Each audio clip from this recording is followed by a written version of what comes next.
Today, I wanted to just really hit on something, dealing with pain. I asked my mom one day, I said, Mom, would you buy me a deck of cards? She says, Junior, I don't gamble in my house. Ain't no cards coming in my house. I said, Mom, I don't need them for gambling. I don't want them for gambling. I just need a deck of cards, Mom. My mom, for years, from the time I was 4, 5, 6, 7, 8, 9, 10, I never saw a woman take so much physical abuse than the way I've seen my mother be every freaking day of my life. But I can't help her because I'm not strong enough. I don't have the muscle to get these men off my mother. My mother's a very high yellow woman, and every time they hit her, she would bleed from her eyes. She would walk around for days with sunglasses on in the house. I said, Ma, I need a deck of cards. Last altercation we got in, my stepfather hit my mama so hard in the face. I called her. And I looked at him with this rage and this pain in my eyes. Like one day. And I took this deck of cards. And I couldn't live in the house, so I had to live in the garage.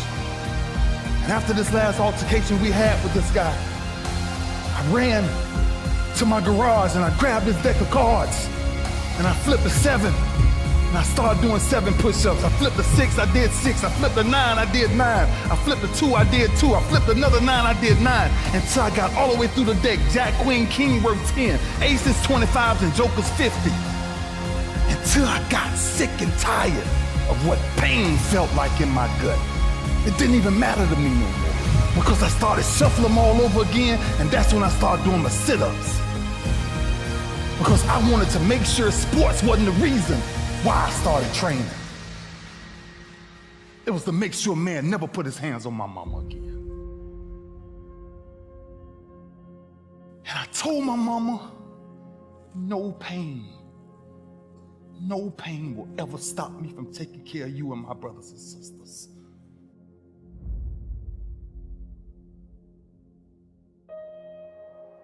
That's why I started doing what I started doing.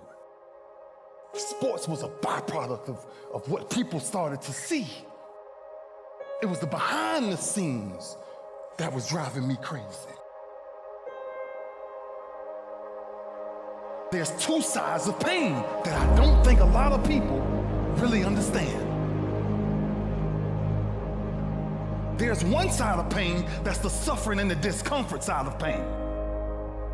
But then there's another side of pain that's called effort. It's called glory.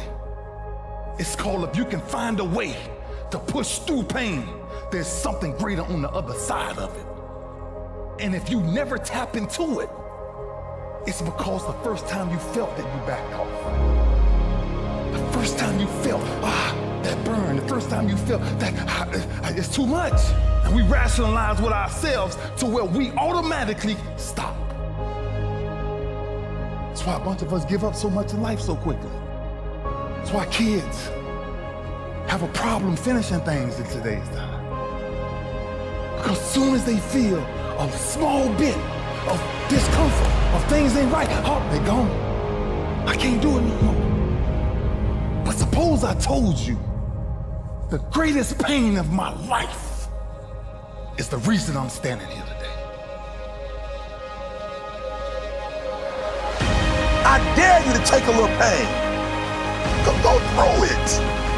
You're not gonna die because you're feeling a little pain. You ain't gonna die. At the end of pain is success. Pain is temporary. It may last for a minute, or an hour, or a day, or even a year. But eventually, it will subside. and something else will take its place. If I quit, however, it will last forever.